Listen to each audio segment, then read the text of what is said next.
Sati, tem uma palavra que a gente escuta cada vez mais, que é propósito. O que significa propósito para você?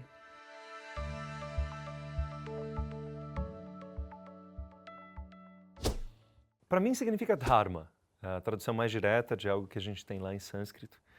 E deixa eu explicar melhor, não só o que ela significa para mim, mas como a gente vive essa palavra. Propósito é algo que a gente tem descoberto, que eu acho que faz parte de uma revolução que a gente está vivendo, de acesso à informação. A minha impressão é que há 30, 40 anos, a receita da felicidade era algo que a gente via de longe e não tinha tanta troca de informações quanto tem hoje. Então você via alguém rico, bonito, tinha ali 3 filhos, você dizia, aquela pessoa deve ser feliz. A felicidade é aquilo. Só preciso isso, ganhar dinheiro e ter aquilo. Hoje em dia existe um grau de abertura, de sinceridade, até exagerada. Todo mundo tem acesso a todo mundo, troca tantas mensagens, tem um Instagram, tem tanta coisa, tanto acesso, que de repente a gente se olhou e falou, peraí, mas você não está feliz? Não, eu também não estou feliz e você? Não, peraí, gente. Tem algo que está faltando nessa busca da felicidade. E aí foram conversar lá com pessoas de espiritualidade e descobriram aquela história da borboleta. Felicidade é algo que se você tenta ser feliz, fazer de tudo para ser feliz, em geral não funciona. O que tem a ver com a borboleta isso? Uma borboleta, para você conseguir pegar uma borboleta, ela sai voando e é muito difícil você conseguir pegar. Agora, se você plantar um monte de flores, elas enchem o seu jardim. Ter borboletas não é sair correndo atrás da borboleta, é plantar flores. A felicidade, a gente descobriu que ir atrás diretamente da felicidade tem grandes problemas. Porque você frequentemente esbarra no egoísmo. Então, eu quero ser feliz. Mas será que a felicidade do meu filho vem antes da minha? Qual é o componente? O que é felicidade? E aí a gente descobriu que muito mais eficaz do que procurar a espiritualidade é você viver o propósito. Se você vive uma vida de verdade, uma verdade interna, eu sinto que isso seja importante e eu acordo todo dia para fazer isso. Eu acredito que seja importante tratar bem as pessoas e trato com sorrisos quem me vende pão, o motorista do meu táxi. Eu acredito que seja importante eu poder ser sincero, e eu sou. Eu acredito que seja importante trabalhar com algo que me faz bater o coração e trabalho. Quando isso vai acontecendo, quando você vê, você está feliz. Então, propósito, inclusive, propósito vem de propor, que é de você colocar as coisas onde você acha que deveriam estar. Veja como o propósito é algo ativo. E o dharma, que é a palavra indiana que fala disso, é você encontrar o seu lugar no universo. O dharma de uma faca é cortar. Se você usa a faca para qualquer outra coisa, ela não vai ser feliz, por assim dizer.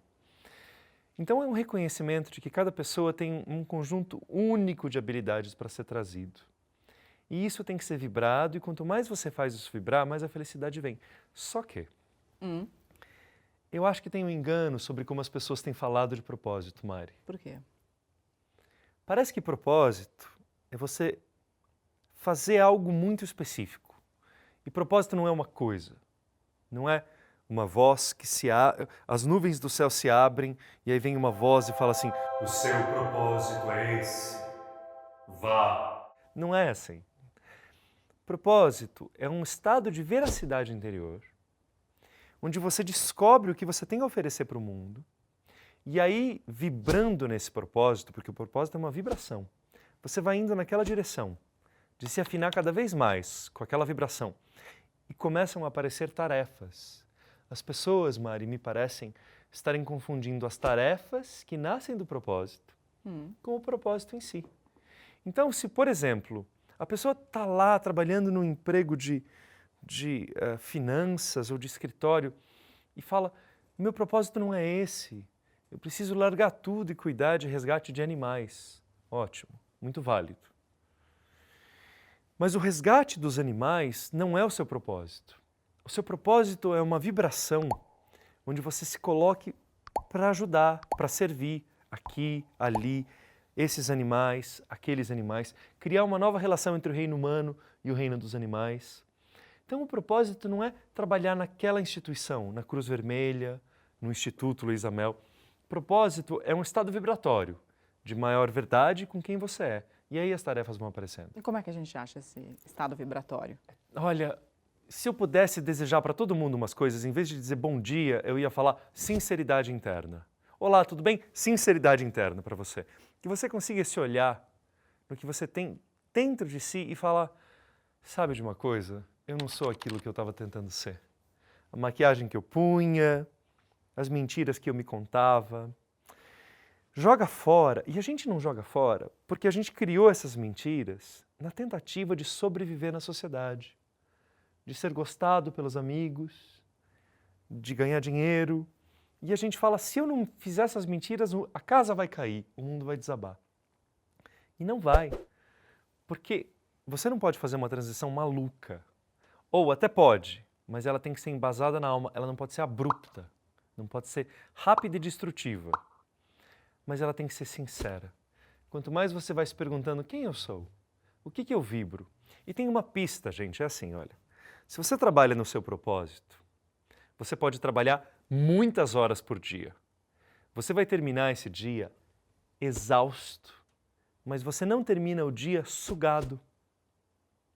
Se você trabalha algumas horas e fala, nossa, eu estou sugado, que horror, você estava fora do propósito.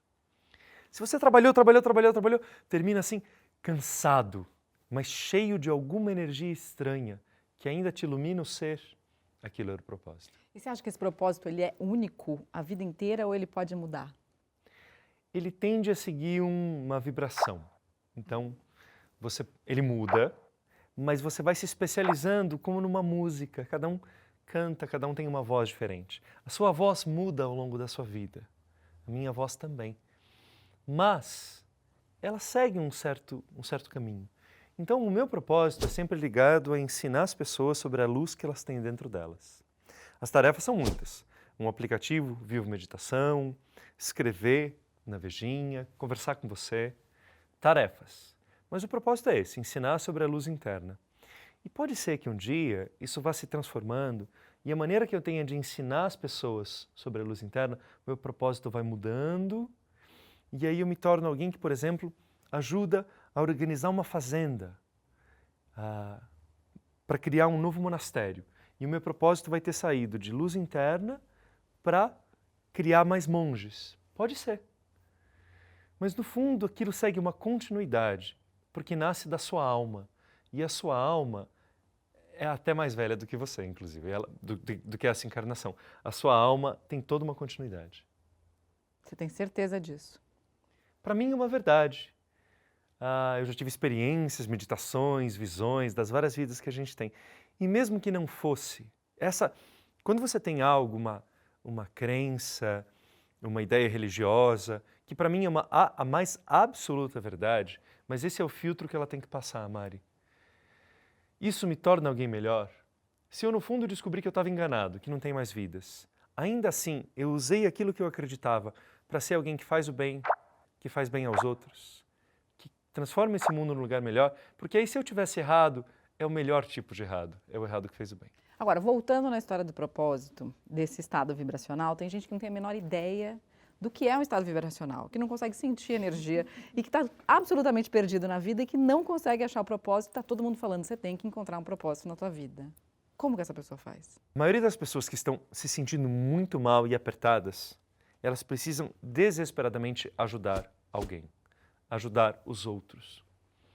Porque você não consegue enxergar o propósito, não consegue sentir a sutileza da energia quando você está dentro da casca do ego. O ego é aquele equipamento que nos protege, mas ele erra de medida. Então, essas pessoas que não conseguem sentir nada, criaram uma casca de proteção tão dura que não sentem o sol, não sentem a lua, não sentem a chuva. Mas elas sentem que está ruim. É horrível, elas estão aprisionadas, é uma gaiola. Então, o que elas precisam fazer? Quebrar a gaiola. Se você está muito triste, alegre alguém. Se você está com muita dor, alivie a dor de alguém. E isso vai começando a te mexer e aí, eventualmente, você vai começando a ser mais sincero, ter mais verdade interna e o seu propósito fica claro. Contar com os outros. Eu me lembro de uma vez que meu pai me falou assim, que uma das melhores coisas que aconteceu na terapia dele foi que a terapeuta dele, em um determinado momento, disse assim para ele, você tem ideia da alegria que você está manifestando ao me contar sobre essa tarefa? que você estava fazendo. E ele falou que esse feedback para ele foi algo preciosíssimo, porque ele mesmo não se dava conta do quanto ele gostava de fazer aquilo. Você acha que isso pode acontecer? Quer dizer, alguém pode te ajudar a encontrar o seu propósito, ajudar a identificar esse estado de quanto você vibra por uma determinada coisa?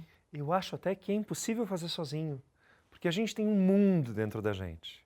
Sabe como eu comecei a descobrir que eu gostava de espiritualidade? Porque as pessoas vinham me perguntar sobre computação, que eu acho fascinante. E eu contava, estudei computação. As pessoas vinham me perguntar sobre ciência. Para quem não sabe, Sati é engenheiro de computação. Engenharia de computação, na Unicamp. E aí um dia quis fazer engenharia de alma. Então eu gostava de falar de computação, de bits, eu gostava de falar de ciência, gosto até hoje. Mas o tamanho do meu sorriso mudava. Se as pessoas me perguntassem, mas Sati, e o chakra do coração? E aquilo me fazia vibrar, que é uma elevação de um estado de consciência. Então assim, quer saber o que faz a sua alma cantar? Começa a se observar perto dos outros, quando elas pedem para você ensinar, propagar o conhecimento, interagir. Aquilo, olha só, no monastério às vezes eu tinha que fazer alguns trabalhos que eram assim, espalhar adubo orgânico por um alqueire de plantação. E aí ficava aquele cheiro ruim, enfim. E aí um dia eu olhei e falei para os monges, que bom que vocês não estão me pagando nada, porque eu não faria isso por dinheiro nenhum no mundo. Então, quando você faz algo que é difícil, mas faz com uma alegria interna muito grande, observe o seu sorriso. As pessoas ao teu redor vão notar e vão dizer assim, nossa, continue fazendo isso, porque é isso que você existiu, que você existe para fazer.